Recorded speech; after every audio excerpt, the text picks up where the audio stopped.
Mujigagalang, Yirindu Tori, Baladu Wiradjuri Migay, Youngdu, Yindi Maragu Wiradjuri, Wirinbira Ninha Nur Mabangu, Daga Ni Iani Nangira Yiridigu, Yindi Maragu Be Young Ninhan, Mandudgu. G'day everyone, my name is Tori. I'm a Wiradjuri girl from Young. My respect to the Wiradjuri elders, past and present, traditional custodians of the land on which we gather here today. My respect to you all present. Niani, Yalbalinya, Nurumbunga. We learn on country.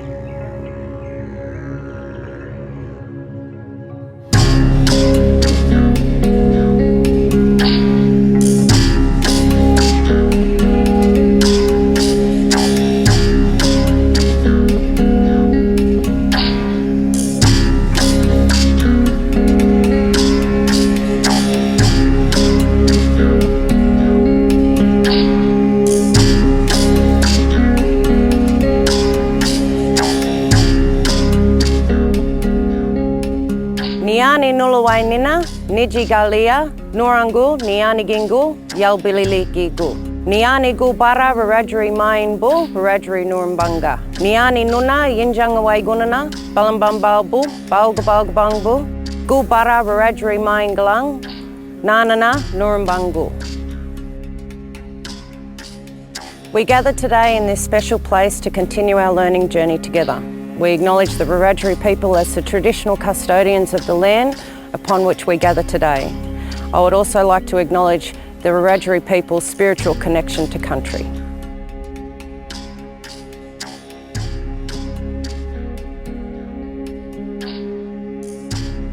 Hi, I'm Enid Clark. I was born Enid Ingram over in Tumut. I lived at Brungle Mission with my parents. My mother, my father, they were the knowledge holders, and my mother's grandfather, Babu Fred Freeman, and Granny Sarah. So that's Marnie and I's lineage. So we are so proud to say that we have amazing teachers in our family.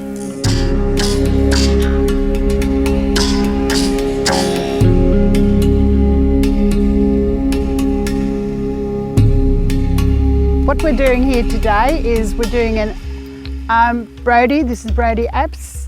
He is going to cut the bark off this grey box tree, and then with this bark we just make the Coolamon out of it. We've cut the shape of the Coolamon that we want. We only want a little one. And what Brody has done, he's with the axe and a bit of pressure on the axe, we've gone around the shape of the Coolamon.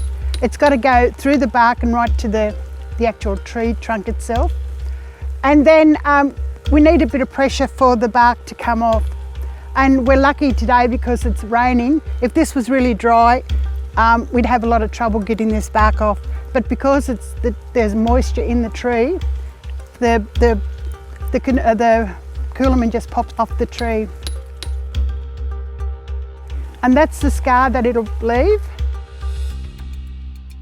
What Brody has to do now is to get some dirt, and then he will rub the dirt on the scar, and that helps it heal too.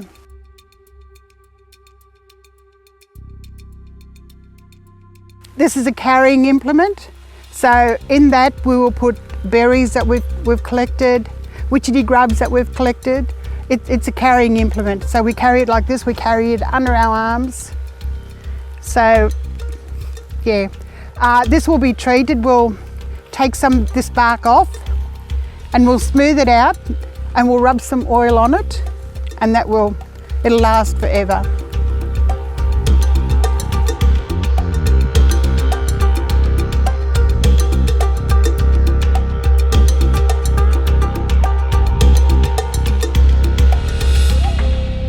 Some people aren't lucky enough to grow up on country with family and and with elders to teach them. True. There's so much knowledge embedded in the country, and it's wonderful to sort of, every now and then it comes out and somebody will tell you about, that tree over there, what's the meaning of it. It's just brilliant, and we are shared. Our knowledge is so much shared.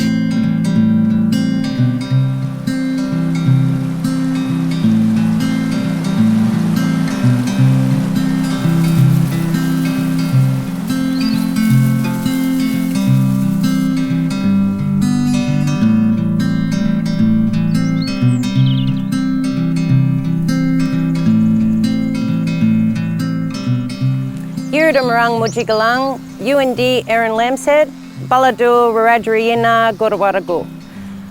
Good day friends, my name's Erin Lamshead and I'm a proud Wiradjuri woman from Koorawatha. So today we are gathering up in this special, significant cultural site for Aboriginal people, Wiradjuri people. We're currently at the weir, what's called the weir wall. This is a significant site. It was mainly, this part is a common area for women, men and children, and it's just beautiful. If you listen to the birds, listen to the trees, and you get that inner sense of connection to country.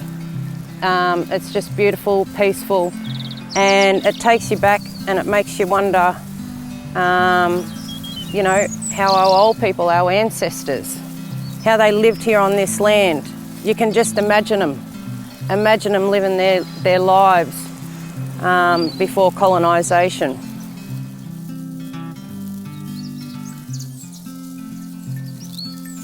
It is said that Koorawatha means an Aboriginal word meaning place of many pines. Between Wadamandara and Koorawatha, which is on either side of Koorawatha, that was called the Bong Bong Run. Now, the Bong Bong Run was for sheep and cattle, but it also was the transport area from Cowra through to Young. So Bong Bong came from the Wiradjuri word, which is Bung Bung, meaning swampy, flooded area. So thinking of that, it does reminisce with traditional times and today's times. So at times, Koorawatha, on the outskirts of Koorawatha, can flood. And if you look at the country, it is swampy country all the way through. So Bung Bung has stemmed from the Wiradjuri word meaning swampy, flooded country. The Koorawatha waterfalls has always been a permanent water source. It is a significant site for our people. And we've always got water here. Even in the drought, you will still find water up here. So when the township was formed, they had no water down there. So what they'd done was they'd piped from the weir all the way along, and it continues all the way down into the township of Koorawatha to where the old railway station is. When settlers came to the Koorawatha area, it was documented that originally there was an abundance amount of wildlife and animals and birds. So we have kangaroos. There was documented that there was emus, dingoes, platypuses, even bandicoots. But with settlement coming, it drove not only Wiradjuri people off this land, but it also drove the animals off their traditional lands as well. So we don't have many of those animals here today, but we still have the kangaroos, we have our wallabies. It is important though that we look after this country, very important, it's paramount. It is very important to us as Aboriginal people, and we just need to extend that to the wider community to make sure that if ever you come out here, that you make sure that you look after the land, that you don't leave any rubbish and you don't create any four-wheel drive tracks and all this sort of thing. You know, it's a special place and it's up to us to keep it for the next generation and the next generation, for our kids. So I just thought I'd like to extend that and make sure that when you come up to Koorawatha Falls that you enjoy, but you respect as well.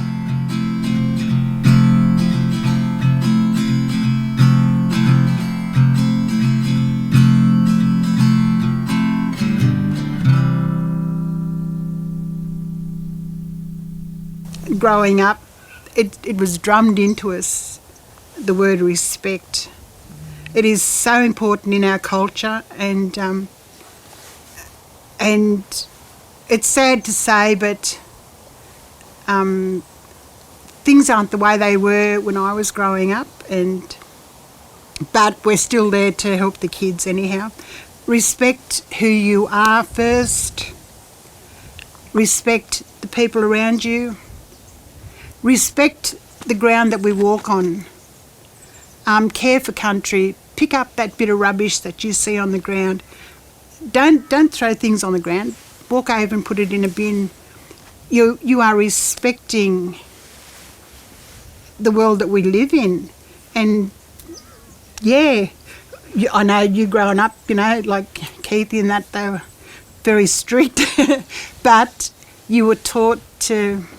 First and foremost, respect my elders. Mm-hmm. That was one thing that was strummed into us very hard. Our elders are our most important things. They're our knowledge holders, they're our wisdom, they're our teachers. They're our teachers, they're our... teaching us and our children. They're our reason for being here.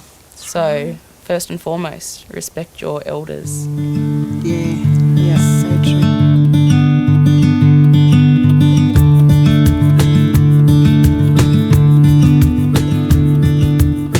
I'd like to now cook Johnny cakes for you all. So first of all, we begin with our flour, self-raising flour, and we pour it into a bowl. Pinch of salt. And I'm just going to mix that in a little bit. I'm going to create a bit of a well in the middle, in the centre, and then we grab our water.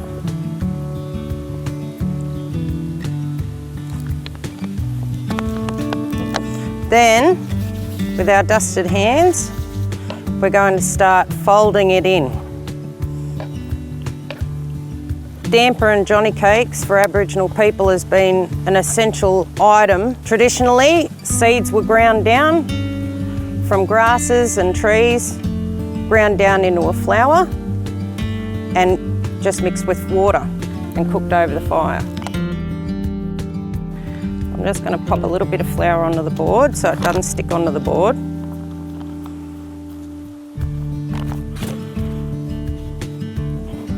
Now you don't want to overwork your dough, otherwise it's going to turn out hard like a rock.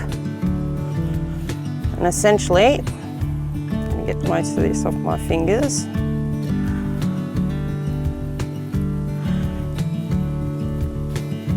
And I'm going to roll it into a snake. If you can feel a little bit of wet there, just keep your fingers patted with a bit of flour there. Into a snake, don't overwork your dough. Grab a knife and cut off a bit.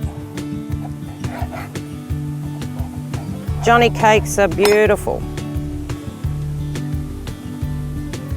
So you just essentially roll it into a ball like that. And now we're ready to take it to the fire. Our oil is nice and warm. If you chuck a little bit of flour in there, you can see it's starting to sizzle away there.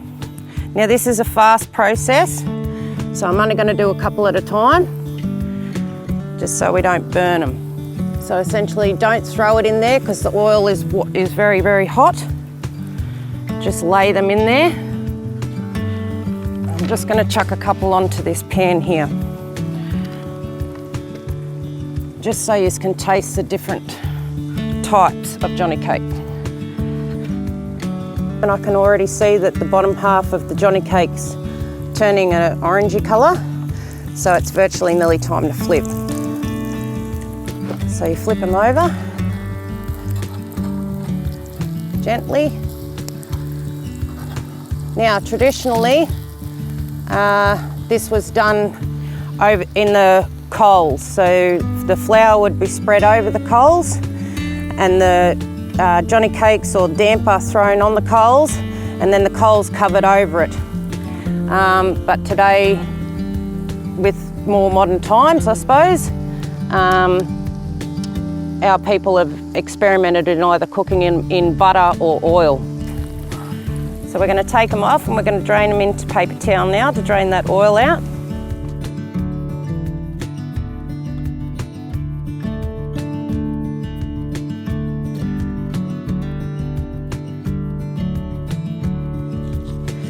So just going to cut them in half because we're going to whack a bit of butter on them. Just like that.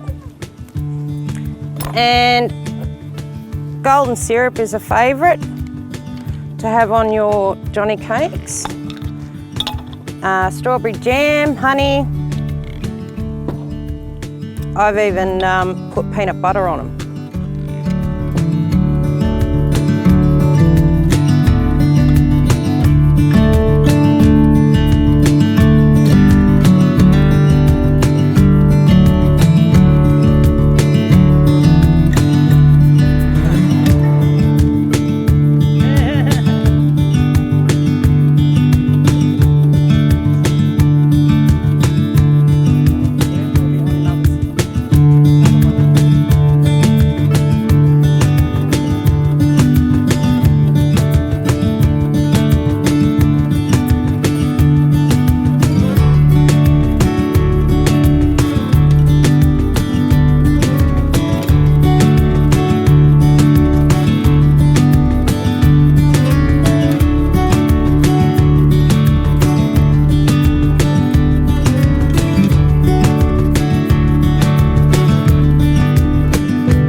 Yeah, birds are messages for us too. I know of an old lady years ago, because I was lucky I grew up with elders, and she'd just go out in the bush and she was able to speak to the magpies. Yeah. You know, like, she said, you've got to listen, and it's really, our culture is very, I guess, in tune with nature, in tune with it. They are so part of us, but I think only special people that happens to. Very, very special people. I've sat in the car with Enid driving along at night, and then an owl will fly past and she'll be driving, but next minute she'll duck like this. It did. And when I see an owl at night, it's like a protector to me. Me too. Because the Ingrams, the family Ingram, the owl is our protector. It's, And that's how I feel with it now. It protects but me. she hated it. She hated it. We're both named Enid, but totally different, you know. But very, very close. Yeah. Well, that's just like that's the beautiful. willy wagtail with Mum. Yeah. The willy wagtail, Jiri is Mum's bad luck omen, but it's Alona's totem. Totem, yeah. Yeah. So when Alona sees it, she goes, oh, you know, she gets excited. Mum goes, ooh. Because but the Jiri, the willy wagtail, he's out like the messenger bird. As well as bad messages, he does bring good messages too, you know, like. But a lot of old people, they say that. You know, they're bad news. Bad news, bad news.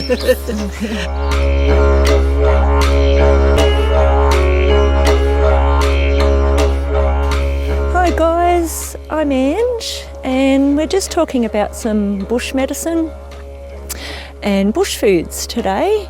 I've got a few different examples here of things that are on Wiradjuri country, as well as things that aren't on Wiradjuri country but are growing here now.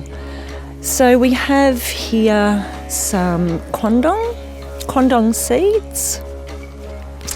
Now the condong is very rich in antioxidants and lots of vitamins and minerals. Also and protein. So if there wasn't meat around, we could actually use the condong as a protein source. The seeds could also, the seed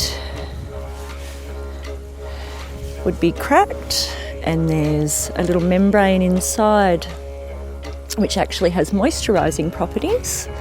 And we can mix this with other oils and fats like an emu oil or perhaps rendered kangaroo oil. And we can make various creams and lotions or butters. So this one was made with some quandong oil. We've also got the lily pilly, which is these beautiful little fruits. They aren't actually a Wiradjuri plant, but they grow on Wiradjuri country, and they can also be used as a protein source as well when meat is scarce. When the men go hunting, the women will actually go and collect the berries. The lily pilly, it tastes like an apple with a bit of clove, so it's quite a tart flavour. But again, we've got lots of antioxidants, moisturising properties. We can use it in jams, it can be used to flavour ice cream and things like that, so it's very versatile. So when the lily pillies are collected, they can just be eaten as is off the actual tree. Our eucalyptus oil comes from our eucalyptus leaves, and it has very strong antiseptic properties. Traditionally, we would actually take the leaves and we can crush them.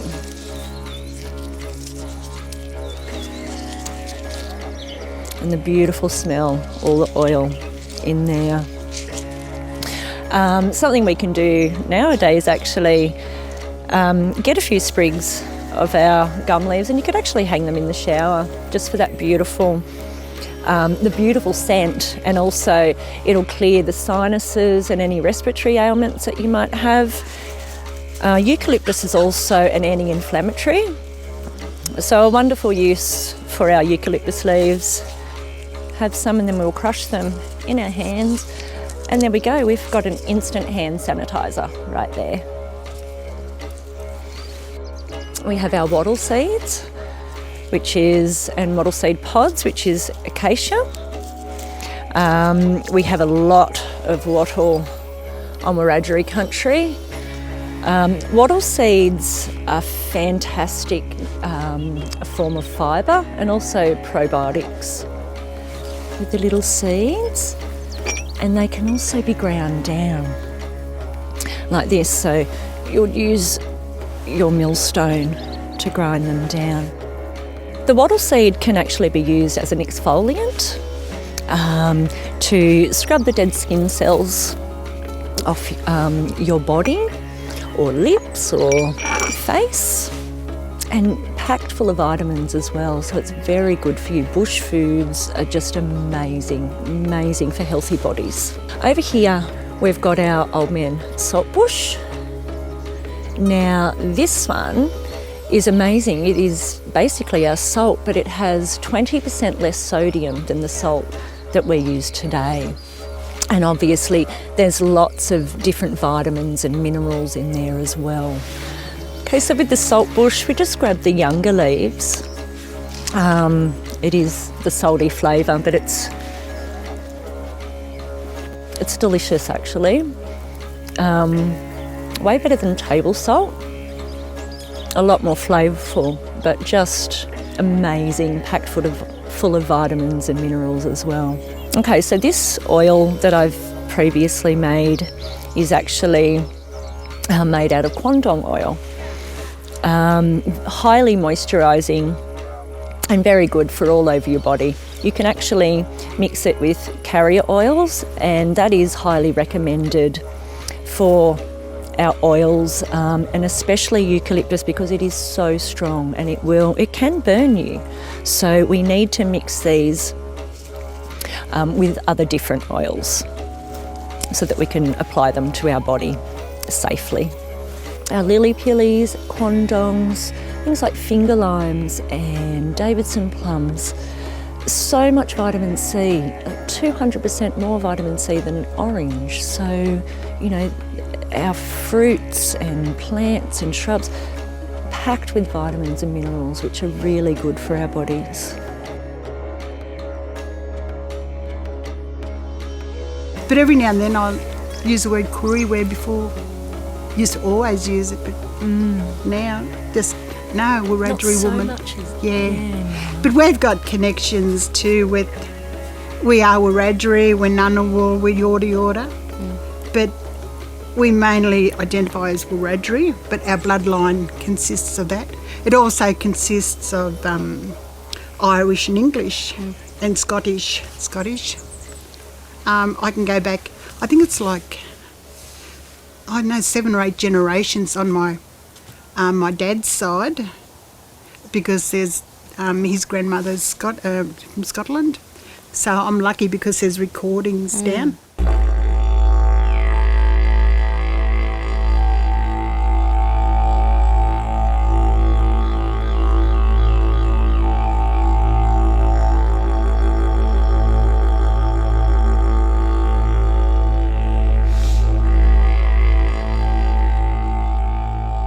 Okay, today we've just got some artefacts that I've brought in just to explain what my ancestors used, and we still use them today. So all of these things are traditionally they were made by Aboriginal people. So first of all, I'd like to say this beautiful kangaroo skin that we've got here. The kangaroo skin was our food. We had the kangaroo, we ate all the meat in the kangaroo. The sinew was used to bind things together, like the stone axes were used to with a handle, and the sinew was wrapped around it to secure the handle to the stone. The bones of the kangaroo were used also. We made needles out of the bones, and then we threaded the sinew through the needle, and then we sewed the kangaroo skins together. And that way we made our cloaks to keep us warm on these amazingly cold weather here on Wiradjuri country. The teeth of the kangaroo skin, they were taken out, and the men wore them as jewellery. So they were really important too in the culture. But so many uses that we used the kangaroo for, as well as food. It kept us warm. The same goes for the emu too. We had the emu feathers. We use them in dance today, but the emu, all the meat was eaten. We've got the emu egg there. The emu eggs, they were, we still eat them today. But today they're painted. There's a couple there that is painted. But yeah, a very important food source. There's equivalent to 13 chook eggs to 1 emu egg.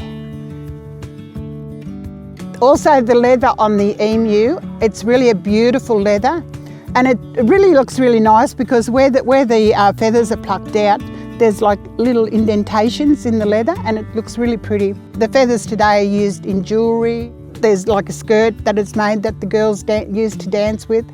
So many things are made from that we still use today. The main two things that we used was wood and stone, and we survived for 60,000 years just using those two.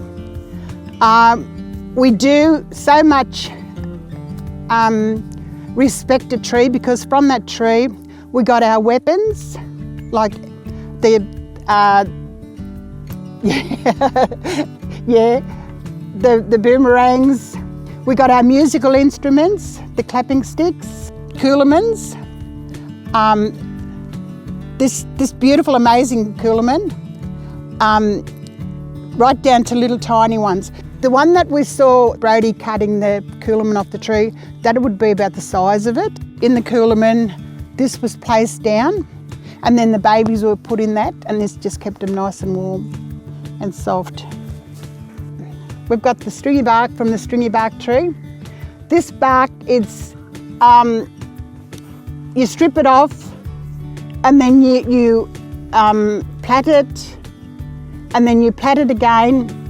You can plait it up to 3 times, and the strength in this bark, you can tow a car with it. That's how strong it is. It's just as strong as a chain that we use today. This came from the paperbark tree. Traditionally, when you see the paperbark growing out in the bush, it's as if there's a big neon sign in the tree with the word water flashing on and off, because wherever you see the paperbark trees growing naturally, at the bottom there, that's where you will find water. The paperbark is waterproof, so the traditional trees, they're really, really huge, they're big, so you can get sheets, big sheets off the paperbark tree, and that's made into our humpy, like the shape of a tent, our shelters. It's also made, canoes are made out of it. Because it's it's waterproof, we use it as a raincoat. It's really nice and soft, so if we had our arms breaking, we'd use that as a tourniquet. But many uses. Like I said, that's why we have so much respect for a tree, because from that tree we get the shelter, we get the warmth by lighting the fires that when the leaves fall, when the limbs fall. We get our bush foods. Certain foods are grown on the trees. We get our bush medicine from the tree, and we get, like I said, all the artefacts are made. The weapons are made, like the spears, the boomerangs, the Coolamons, the bundis. So many things that are made from a tree. I'm so lucky that these artefacts that I do have been gifted to me. And an archaeologist looked at that and said that is at least 5,000 years old. And I said, when I let the kids talk about this to the kids, I say, you're holding something in your hand that's older than the pyramids of Egypt. But of course the pyramids of Egypt are more popular than this utensil, this stone axe. This is a millstone. It's used to grind, like the wattle seeds would be in the big dish, and it's used to crush the wattle seeds up to make into the powdery flour to make the bread. So this would be a couple of hundred years old, but I've seen them really, really round, like thousands of years old. This one here is the one that we used on top you put whatever it is that you need to put there, like whether it could be seeds or whatever needs to be ground up. And you'd use this here on top just to grind it like that. And that's worn down too, so that's quite old as well. This one here is just, you're walking past this, you'll see that, you think, oh, it's just a common river pebble. But really, it's a hammerstone. You can see there's pitting on the end, and there's pitting on that end, and there's pitting on this end. This here is a hammerstone, exactly the same thing that we use today as a hammer. If you see an unusual stone in your area, pick it up and just have a look. Most likely it is an artefact. And these were, it's not from here. This would have came probably from maybe the Murrumbidgee River over in Jugiong or Gundagai. You don't know because it's travelled, this rock. This one here, you think, oh, how did we cut our meat up with? What did we use to cut? As well as the stone axe, these here were flaked off another stone. This isn't one, this isn't a traditional one, but I use this just to show, just to give an idea of what a flake looks like. And that was used as a knife. Like I said, you got two big stones together and you flaked one against the other. You hit one against the other and the flakes came off.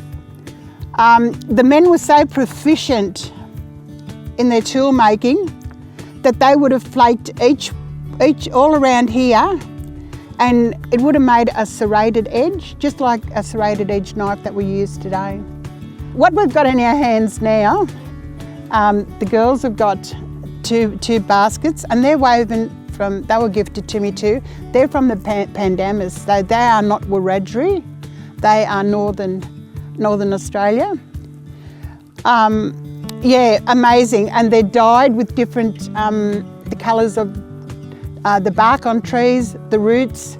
All the dye comes from Mother Nature also. And this one here, this came from Uluru, so this was Northern Territory. You can see the two different colours. The weaving is the same and the object of the bag is the same, the use of the bag is the same, but the colours that are used to dye the fabric are totally different. The plants that they've got in far north Queensland, look at that, you've got your beautiful purples, your greens and different shades of brown, where this here is just a beautiful two-tone browns, but amazing. And these were made out of like the kangaroo grass, certain types of grasses are used to make the string, and this here is made from the string. So it's woven together, but first of all you've got to make the string.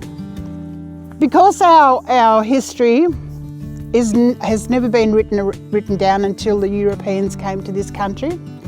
So we had certain ways to tell our stories, and like I said, 65,000 years, 60,000 years, it's a long time to pass that message on, different stories.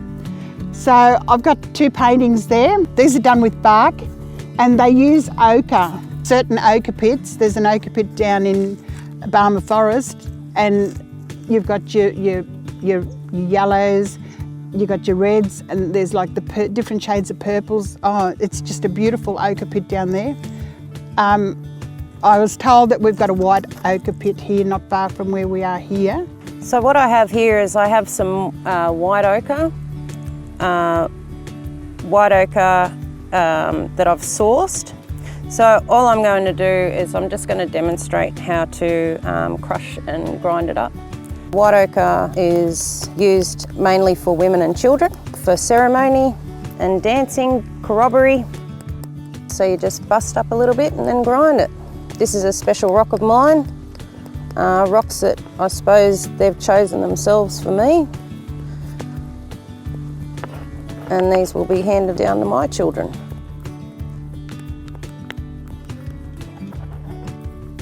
Another way was to dance the story. Whenever you see a dance, there's always a story to that dance. And of course our art. So that's how all our stories were handed down.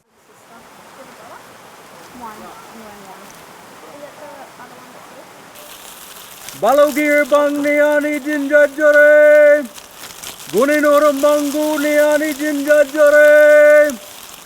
Anindo gir dato nina barebana, anindo gir dato nina barebana, anindo gir dato nina barebana.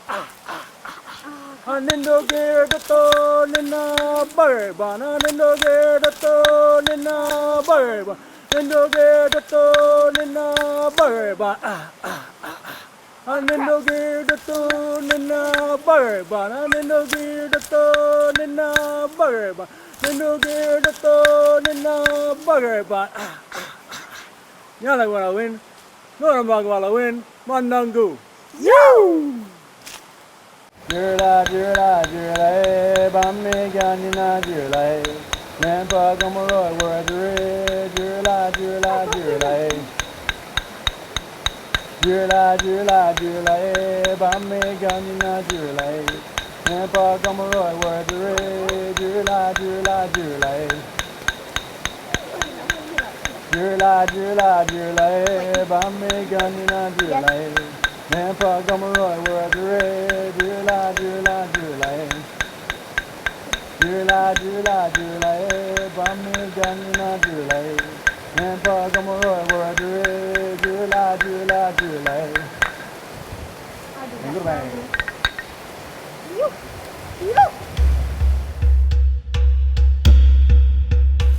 We have a smoking ceremony. That's an age-old ceremony that we perform. We get the leaves off the trees, certain gum trees, and we put them over the flame, and then that smothers the flame, and then it causes the smoke to rise. We walk through this country, and there are certain energies that attach themselves to us, and this here releases those, especially the bad energies that we don't want. So we just let the smoke go all over us. Yeah, take in that smoke.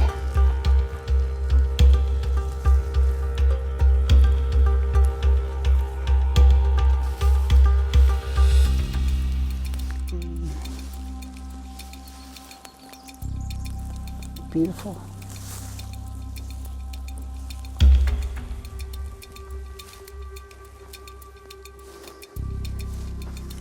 And then the people just walk through the smoke.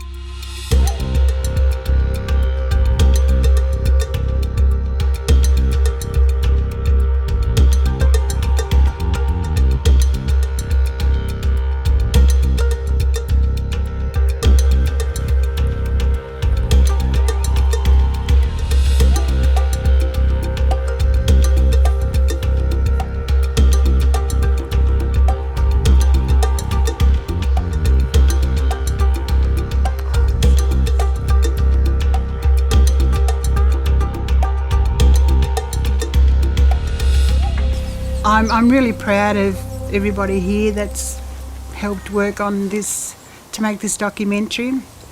It's one way to get our message out, our shared knowledge of who we are, where we come from, and it's please ask if you're not sure, just come and ask. You know, there are people out there who are very private. Koori people or Aboriginal people, and they'll say no, but please, there are people out there that we will sort of help. We love to share our culture because it's such an important part of our country. So important to this country that we love to share it, to bring knowledge to people, to let them know where they're living and what's on their doorstep. Oh, you know, a little one this high who's in preschool would say, you know, they might know the name of a bird in Wiradjuri. So the kids are learning today. It's through education. It's makes them proud too, doesn't it? Just to see the pride on their face, to know that they've made you happy with one word of language. The pride, it's beautiful. It is the pride, Ange. It really is the pride, just to... And, so keep up the good work, everybody. We're just too deadly. The word for too deadly, the deadliest of the deadliest of the deadliest is Marambang Balang. And we use the word deadly. It doesn't mean we're going to die or... You know, like a deadly snake there. That's not a good snake. It'll kill you, that snake. That's right. But we use the word deadly because that's how we talk. We're just too deadly. It means we're great, we're just brilliant, we're all of these different meanings. Awesome's nothing. So we condense it all down to the word deadly.